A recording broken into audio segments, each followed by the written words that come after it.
السلام علیکم اسٹوڈنٹس، آج ہم مضمون لکھیں گے جس کا عنوان ہوگا صفائی۔ صفائی کا تعلق کسی خاص فرقے، مذہب یا گروہ سے نہیں ہے۔ دنیا کا کوئی فرقہ، کوئی مذہب ایسا نہیں جو کہ صفائی پر زور نہ دے۔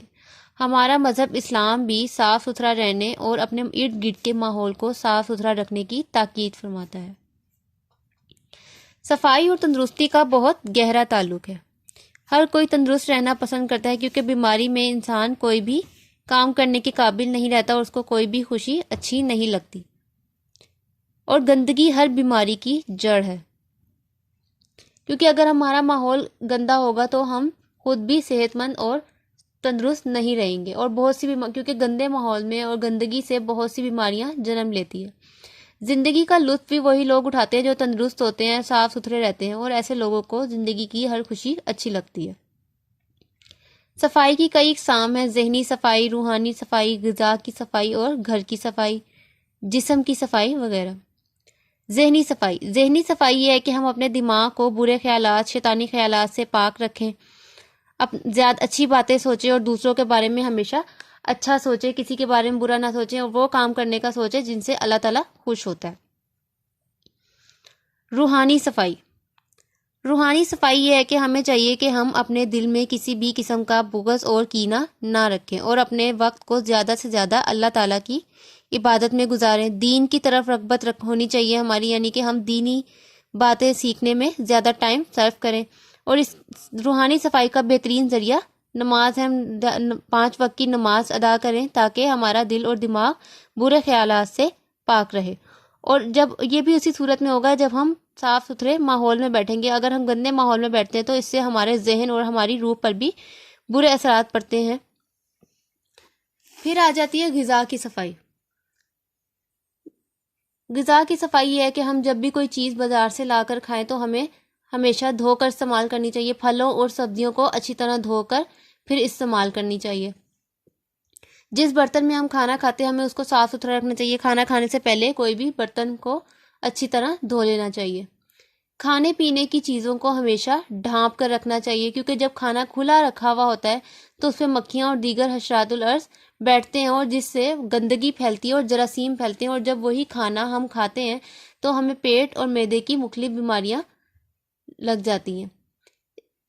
ہمیشہ خراب اور گلی سڑی اشیاء کھانے سے پرہیز کرنا چاہیے۔ کھانے کا ذائقہ اگر بدل جائے تو ہمیں اس کھانے کو نہیں کھانا چاہیے، کیونکہ جب ہم گلی سڑی اشیاء یا خراب چیزیں کھاتے ہیں تو ہمیں بہت سی بیماریوں کا سامنا کرنا پڑتا ہے۔ غذا کو زیادہ عرصے تک فریج میں رکھ کر بھی استعمال نہیں کرنا چاہیے، کیونکہ اس سے اس کی غذائیت ختم ہو جاتی ہے۔ گھر کی صفائی میں گھر کی صفائی کو خاص اہمیت حاصل ہے، کیونکہ جب انسان کا گھر اچھا اور صاف ستھرا ہوتا ہے تو ہر کوئی اس کے گھر آنا پسند کرتا ہے، اور ہمیں چاہیے، اس کے لیے ضروری ہے کہ ہم گھر میں رکھی ہوئی چیزوں کو ہمیشہ سلیقے سے رکھیں، ہر چیز کو اس کی جگہ پر رکھیں۔ کوڑا کرکٹ پھینکنے کا ایک خاص جگہ بنانی چاہیے جہاں پر تمام گھر کا کوڑا کرکٹ پھینکا جائے۔ کھانے پینے کی چیزیں ادھر ادھر نہیں پھیلانی چاہیے، ہمیشہ تمام چیزوں کی جھاڑ پونچھ کرتی رہنی چاہیے، کیونکہ اگر چیزوں پر گرد جمی ہو تو چیزیں اور گھر بدنما لگتا ہے۔ گھر میں ڈرائنگ روم کو ہمیشہ سجا کر رکھنا چاہیے تاکہ آنے والے کے ذہن پر بھی اچھے اثرات پڑیں۔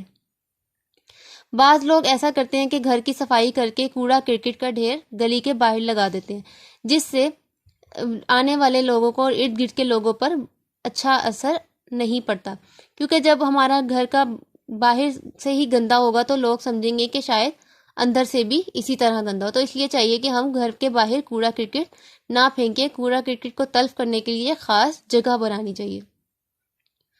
پھر آ جاتی ہے جسم کی صفائی۔ جسم کی صفائی کے لیے ضروری ہے کہ ہم روزانہ یا ہفتے میں 1 دفعہ نیم گرم پانی سے غسل کریں، کیونکہ جب ہم پورے جسم کو نیم گرم پانی سے غسل کرتے ہیں تو جسم سے میل کچیل اتر جاتا ہے۔ اس کے علاوہ دانتوں کی صفائی رکھنی چاہیے، کھانا کھانے سے پہلے اور کھانا کھانے کے بعد ہمیشہ دانت صاف کرنے چاہیے۔ جسمانی صفائی کا بہترین طریقہ وضو ہے، کیونکہ جب ہم دن میں 5 مرتبہ وضو کرتے ہیں تو ہم سر، گردن اور کونیوں تک بازو اور پاؤں وغیرہ دھل جاتے ہیں، اس سے ہم بہت سی بیماریوں سے محفوظ رہتے ہیں۔ حضور صلی اللہ علیہ وآلہ وسلم نے بھی جسمانی صفائی پر کی خاص تاکید کی ہے۔ حضور صلی اللہ علیہ وآلہ وسلم بھی جمعے کے روز غسل فرماتے تھے، اور ہر جمعے کو سر اور داڑھی کے بالوں کو اچھی طرح ہموار کرتے تھے، کینچی سے ہموار کرتے تھے، اور داڑھی اور سر کے بالوں کی صفائی کا بھی خاص خیال رکھتے تھے۔ ہمیشہ صاف ستھرا لباس پہنتے تھے، اور زیادہ تر ان کا پسندیدہ رنگ سفید تھا، اور زیادہ تر وہ سفید دھاری دار کپڑا استعمال کرتے تھے۔ تو ہمیں چاہیے کہ ہم بھی صاف ستھرا لباس پہنیں، کیونکہ لباس سے انسان کی پہچان ہوتی ہے، اور اگر کبھی لباس پر کوئی داغ دھبا یا کیچڑ کا نشان پڑ جائے تو فوراً اس جگہ کو دھو لینا چاہیے، کیونکہ ہماری عبادات بھی ہمیشہ صاف ستھرے لباس میں ہی قبول ہوتی ہیں، اور ہمیشہ گندی جگہوں سے بچنا چاہیے، گندی گزرگاہوں سے بچنا چاہیے، جس جگہ پانی کھڑا ہو اس جگہ سے نہیں گزرنا چاہیے، کیونکہ اگر لباس پر چھینٹیں پڑ جائیں گندے پانی کی تو ہماری کوئی عبادت بھی قبول نہیں ہوتی۔ تو اخلاقی سبق یہی ہے، ہمیں چاہیے کہ ہم اپنی ذہن کی، اپنی روح کی، غذا کی، گھر کی اور جسم کی صفائی کا خاص خیال رکھیں، کیونکہ اس طرح ہم بہت سی بیماریوں اور بہت سی برائیوں سے بچے رہتے ہیں۔